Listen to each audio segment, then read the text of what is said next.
Good morning, everybody, and welcome to this webinar today. We are speaking with the Executive Director of Bindi Metals and Head of Exploration, Mr. Henry Renew. Henry's going to run us through the recent announcement about the Schreiber Lake exploration program and give us an update on what the company is doing there. Good morning, Henry. Over to you. Thanks, Peter, and thanks for everyone for tuning in. As Pete was saying, we recently announced the reprocessing of ground magnetics, some historical data of the project, and it's really defined some magnetic low targets that are very similar to the Niobium deposit in Quebec, and this is really centered around the historical drilling as well. So they tie in together where we've got magnetic lows with high-grade rare earths and niobium close by. And this is really a very close analogy to where the rare earth deposit sits at Niobium, and also ties into the position of the niobium resource at Niobium as well. So we're very excited about the results. We think it's an excellent start to the program, and it's really highlighted the excellent potential of the carbonatite hosted rare earth and niobium system. So we're very excited to get underway with the project, and we're going to start on the groundworks fairly soon. Henry, the analogy there between the two deposits is striking. Tell us a little bit about Niobium, its scale. I think it's 700 million tonnes of 0.4% niobium project. How much do they produce, and what's the value of that business? Yeah, sure. So we can, with the analogy with Niobium, so it's a rare earth and niobium system, which is very common in these carbonatite hosted deposits. So Schreiber Lake is also a carbonatite hosted rare earth and niobium system, and they intrude into cyanide complexes. So both have the same geology, and the geophysical signature of the niobium and the rare earth resources are the same at Schreiber. And we use the Niobium analogy because it's a $500 million project that was sold in 2014 from IAMGOLD to Marguerite Performance Materials. And so the value of the Niobium deposit is massive. And we think that, you know, with the upcoming work programs in place, that we could have a similar size system at Schreiber. So we're very excited about that. And also with the Niobium deposit, you know, they're producing niobium at the moment and control about 10% of the market. So when I last looked, niobium was worth over $30,000 a tonne. So, you know, these systems are very valuable, and one we think we've put our foot on, you know, highly sought after tenet of the package.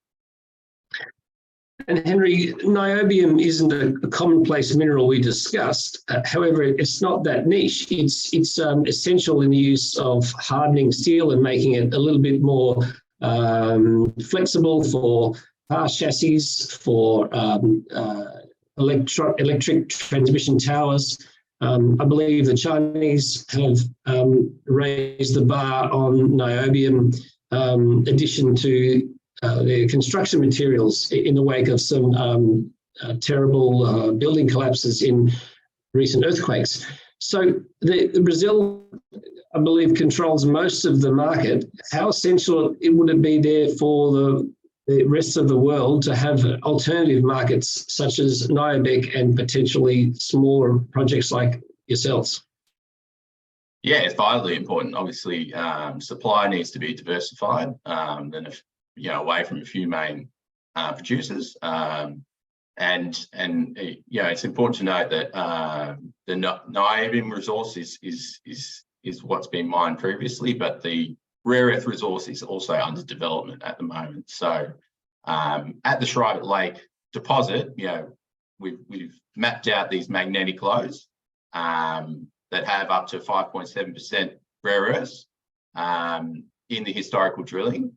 But importantly, at the Niobium rare earth deposit, the over 1 billion tonnes at 1.7% TREO sits in a magnetic lobe. And this is a vitally important geophysical characteristic, and one that we see both in Schreiber Lake and at Niobium. So there's two stories to come out of it. Is the rare earth resource at Niobium and the drill targets at Schreiber are very similar, sitting in the magnetic lows. And then also the Niobium resource at Schreiber, which is currently being mined, and as I said, controls almost 10% of the market, also has very geophysical similarities to the position of the Niobium surface results at Schreiber. We're seeing up to 1.8% in grab samples from outcrop at Schreiber, but then also in the historical data, there's trenching results at over 7 metres at 0.4% Niobium. So we're seeing a lot of similarities between Niobium and Schreiber Lake, and that's why we're very excited to launch into a fast track drill program and get going on the project with geophysical surveys, mapping programs, and really aggressive exploration. I think the audience or shareholders can look to the recent success of WA1, who struck decent niobium intercepts and saw their recent IPO listed company raise to $220 million on that niobium discovery. So there's a good market response if you hit that mineralisation. But let's move to the rare earths opportunity here as well. We've seen recently Meteoric announce a resource with well over 2,500 ppm. Your early stage sampling here is showing pretty high grades, some over 5,000 ppm. What is the surface sampling telling you about the style of the potential mineralisation in rare earths there at Schreiber Lake? Yeah, sure. So it's a good point that you make, Pete. So with the Meteoric example, it's a clay-hosted ionic deposit, and that is typically quite high grade for those systems. What we see at Schreiber and Niobium is it's a carbonatite hosted deposit. And these systems are, in terms of scale and grade, are much, much bigger systems than the ionic clay deposits. So, we're talking over 1% TREO in the carbonatite hosted systems, which is what Schreiber Lake is. And Niobium is over 1 billion tonnes of rare earth resources. So in terms of scale and grade, the Schreiber Lake system is much bigger than these ionic clay deposits. But we can see a lot of market attention for these systems. So we're very excited that there's been a lot of attention for rare earths in the market at the moment. So Henry, I think this is probably something which eluded us and the market for Bindi at the moment. At Schreiber Lake, the potential scale here is, this is not potentially a small scale deposit. This is potentially a really large world scale deposit. You're comparing it with Niobium. This could be the geophysics here is pointing towards something which is significantly large. Yes. And it's important to note that the dimensions of the Schreiber system and the Niobium system are virtually the same. So these carbonatite intrusions are 3.8 by 4 kilometres in both systems. So you're getting a relatively small carbonatite intrusion. However, they host very large rare earth and niobium resources. And the footprints of these things are usually like a few hundred metres by a few hundred metres across. And we can see in our drill targets, they're up to 700 metres by 300 metres. Which is the same footprint of the rare earth deposit at Niobium.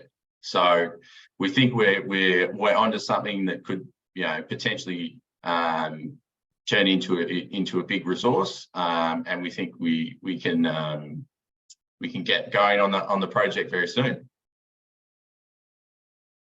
Right, so that brings us to the schedule. Henry, what's the schedule and the plan? What can shareholders look forward to from Bindi on this plan? So with the announcement, we said that we've commenced work, and that was part of the reprocessing of the ground magnetics. And that's moving into some fieldwork programs. So we're due to go out there at the start of June, so in a week or so, and we'll get boots on the ground. And at the same time, we're also doing a detailed heli magnetics and radiometrics program. And that's really going to give us the detail in the magnetics that the reprocessed mag offers a really good indication, but the detailed magnetics and the radiometrics will really hone in on those drill targets. And this is also going to lead into stripping and trenching programs, and then drilling in the end of July and start of August. All right, and the market cap at the moment, Bindi Metals, 6.5, so ripe for a company making and significant rise in value there, and plenty of cash to continue and fulfill this present season of drilling. Yeah, so we have over 2.5 million in cash at the moment, so we're well capitalised to conduct exploration, and we're ready to go.